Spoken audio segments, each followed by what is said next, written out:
तो क्या तुमको याद है वो दो जब स्कूल से आते सीधे टीवी ऑन होता था और स्क्रीन पर वो ग्रीन ब्लैक लोगो चमकता था, डिज्नी HD। किक बटरस्क्वी के स्टंट्स, स्लगटेरा की वो बर्पी और स्लॉग्स वाली फाइट्स, बेब्लेड के बैटल्स और अल्टीमेट स्पाइडरमैन की वो क्रेजी हिंदी डायलॉग्स। लेकिन फिर अचानक 2019 आते आते ये चैनल हमेशा के लिए टीवी स्क्रीन से हमेशा के लिए गायब हो गया।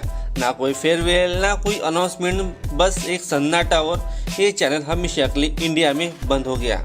लेकिन मित्रों, कॉर्पोरेट वर्ल्ड में कोई भी चीज बाय चांस नहीं होती। इसके पीछे छुपा है TRP का खेल, करोड़ों का घाटा और डिज्नी का एक बहुत बड़ा बिजनेस मास्टर प्लान। आज की इस वीडियो में मैं बात करूंगा हम डिज्नी XD की पूरी हिस्ट्री, उसके बंद होने के असली रीजन और इंडियन टीवी मार्केट के उस बिजनेस मॉडल को डिकोड करेंगे जो अक्सर हमसे छुपाए जाते हैं या फिर मंदबुद्धि लोगों को दिखाए जाते हैं। दोस्तों, सबसे पहले समझना जरूरी है कि डिज्नी ने डिज्नी XD लॉन्च ही क्यों किया था। 2019 के 20s में डिज्नी के पास डिज्नी चैनल था जिसका मुख्य फोकस फैमिली और फीमेल ऑडियंस यानी कि हैना मोंटा, वाइजर्ड ऑफ वेवेली प्लेस पर था। डिज्नी के पास 6 से 14 साल के बॉयज डेमोग्राफिक्स को टारगेट करने के लिए अलग सॉलिड प्लेटफॉर्म ही नहीं था। इसी गैप को भरने के लिए 2009 में डिज्नी ने डिज्नी XD को मार्केट में उतारा था। अगर हम इसके कंटेंट पोर्टफोलियो को देखें तो डिज्नी ने इसको 4 मेन पिलर्स में खड़ा किया था। पहला है एक्शन एडवेंचर जिसमें आते थे Slugterra, Kick Buttowski, Beyblade, Metal Series. दूसरा है सुपर हीरो, इसमें आते हैं Ultimate Spiderman, Avenger Assemble, Iron Man. और तीसरा है scifi live action, Aaron Stone, Lab Rats, Jake and Luther. और चौथा आता है slapstick comedy, Kid versus Cat, Phineas and Ferb. लेकिन मित्रों, इतना स्ट्रॉन्ग पोर्टफोलियो होने के बावजूद भी ये चैनल इंडिया में सर्वाइव क्यों नहीं कर पाया। दोस्तों, डिज्नी XD का बंद होने का कोई ओवरनाइट डिसीजन नहीं था।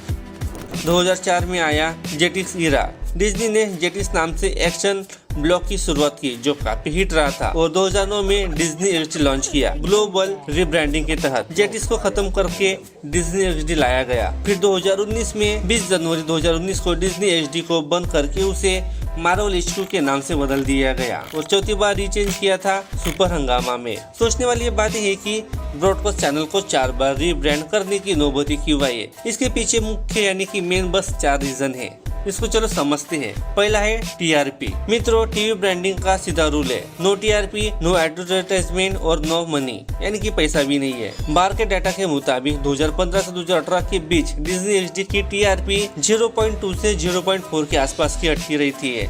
वही दूसरी तरफ हंगामा टीवी पर आने वाले डोरेमोन और डिज्नी चैनल पर आने वाले शिनचैन आराम से 1.8 से 2.5 की TRP खींच रहे थे। ब्रांड और एडवर्टाइजमेंट अपने 10 सेकंड के कमर्शियल के लिए उसी चैनल को पैसा देते हैं जहाँ व्यूवरशिप ज्यादा हो। एक्शन सोच के मुकाबले कॉमेडी शोज को एड्स मिलने आसान थे, जिसने डिज्नी XD को भारी रेवेन्यू से लॉस करा दिया।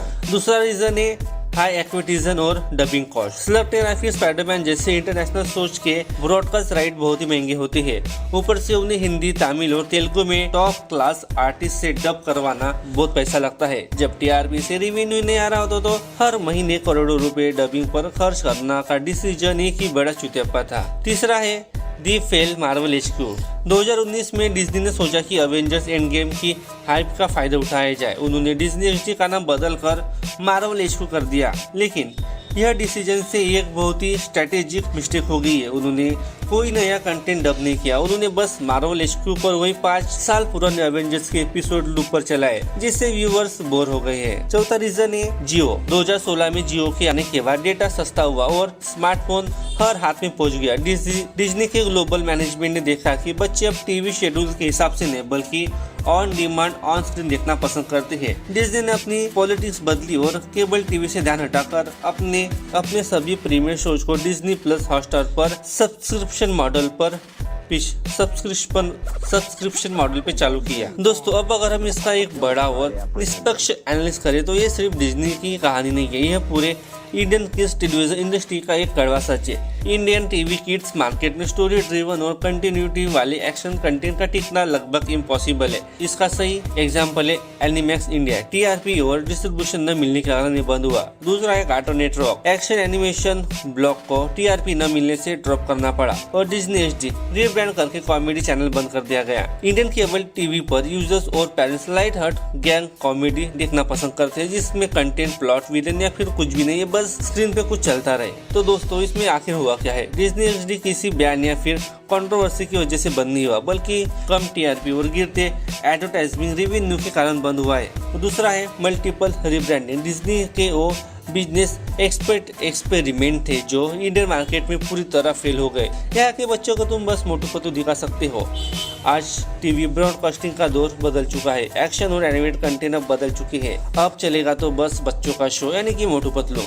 दोस्तों, क्या आपको लगता है कि डिज्नी को स्लगटेरा फिर किक बटरस्कॉच जैसे शोज अपने ओटीटी ऐप पर नए सीजन के साथ वापस लाने चाहिए, या फिर टीवी का जमाना पूरी तरह से खत्म हो चुका है? अपनी महत्वपूर्ण राय कमेंट सेक्शन में अवश्य शेयर करें। अगर आपको ये बिजनेस की स्टडी इंफॉर्मेटिव लगी हो तो वीडियो को लाइक करें, अपने दोस्तों के साथ शेयर करें। और तब तक के लिए जय महाराष्ट्र। Thank you for